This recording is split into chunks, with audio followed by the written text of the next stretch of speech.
Piove sul bagnato per il centrodestra moglianese dopo l'astensione della Lega alla variazione di bilancio in Consiglio Comunale. Seconda scossa di un terremoto politico avvenuto un mese fa con il licenziamento del vice sindaco Leonardo Muraro da parte del primo cittadino Davide Bortolato. Da quel momento la frattura tra Lega e Fratelli d'Italia, dove Bortolato è confluito dopo l'addio al Carroccio, si è fatta sempre più ampia fino all'altra sera, valutata così dal sindaco. La Lega di fatto, non votando la variazione di bilancio, esce da questa maggioranza.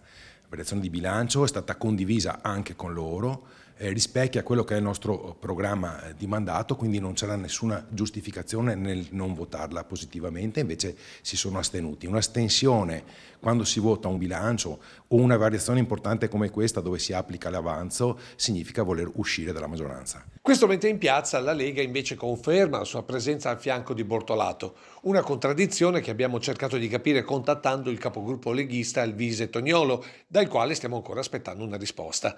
Chi invece non si è tirato indietro è l'ex vice sindaco Muraro, che la spiega così. Noi siamo stati presi a pesci in faccia perché ci è stato tolto il sottoscritto che era vice sindaco qui a Mogliano Veneto. Io credo che sotto ci siano delle questioni amministrative, perché io avevo posto delle questioni amministrative che sono importanti per Mogliano Veneto, alle quali non è stata data risposta e che mi auguro che queste vengano risolte, anche se adesso io non ci sono più. Poi ci sono i voti delle comunali e soprattutto delle regionali, con la Lega che pare avesse chiesto più peso in giunta. Non è possibile che una forza come la Lega, la prima forza del centrodestra a Mogliano Veneto alle elezioni comunali, la forza che alle regionali ha preso il 32% rispetto al 16% di Fratelli d'Italia, sia trattata a pesci in faccia e tenuta in disparte all'interno della Giunta, dove purtroppo il cerchio magico la fa ancora da padrone. Dichiarazioni che descrivono una situazione al limite della rottura definitiva e di possibili elezioni anticipate. Cosa c'è dietro l'angolo? Una spaccatura che porterà ad elezioni anticipate?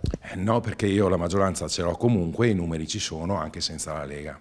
Si prepara quindi un'amministrazione da separati in casa, però con qualche possibilità di riappacificazione. Io vado avanti da solo, però la porta è sempre aperta per chi vuole rientrare.